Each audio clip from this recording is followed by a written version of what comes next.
Baru-baru ini tuh ada orang yang dulu ngakunya dia sebagai hafidhah, pondok pesantren, tapi sekarang udah buka jilbab, kemudian jurusan tafsir juga, dan dengan bangganya dia mengatakan ya faktanya memang dia seorang hafidhah gitu. Yang ramai baru-baru ini tuh dia bilang gini loh, ketika ditanya sama orang ya, gimana tips menghafal Al-Quran gitu. Dia jawab, ya buat apa ngafal Quran?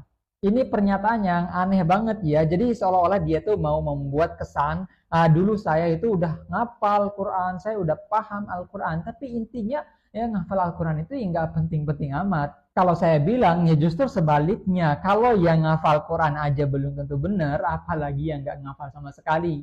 Yang menjadi permasalahan di sini adalah orang itu dia merasa kalau dia itu udah tahu banyak gitu karena dulu udah hafal Quran, kemudian jurusannya tafsir juga. Jadi dia ngerasa itu ya dia udah punya otoritas sendiri untuk menyatakan suatu pendapat yang walaupun nyeleneh. Bukan masalahnya nggak boleh berpendapat ya, tapi kadang kita tuh harus tahu diri juga ya, harus tahu kapasitas.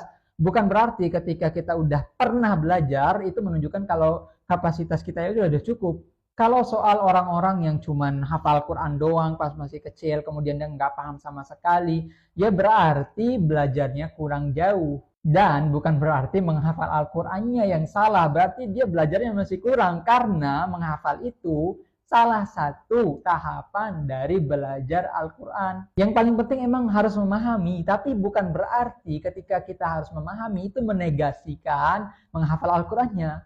Kalau kita lihat para ulama yang diakui keilmuannya, tidak ada satupun dari mereka kecuali mereka sudah menghafal Al-Quran bahkan dari kecil dan mereka udah pasti bisa bahasa Arab. Para imam misalnya Imam Masjidil Haram, gak mungkin mereka jadi imam nih sekarang kecuali mereka sudah menghafal Al-Quran itu dari kecil, udah terbiasa menghafal Quran, udah terbiasa murojaah, udah terbiasa ikut halakoh-halakoh. Dan yang menjadi masalahnya, mbaknya itu udah ngerasa dia seorang hafidhah setelah dia menghafal misalnya beberapa juz Al-Quran atau mungkin kita katakan pernah menghafal 30 juz ya misalnya. Padahal itu hal yang sangat mendasar gitu dalam menghafal Al-Quran. Belum lagi kalau dia harus mengambil sanad misalnya, setiap bunyi huruf, setiap bentuk mulut itu diperhatikan dan tidak boleh salah dan harus konsisten. Belum lagi jumlah qiraat yang banyak juga dan itu ada sanad-sanadnya, tiap sanad berbeda. Jadi kalau orang tersebut dia merasa diri sudah pernah belajar, sudah menghafal Al-Quran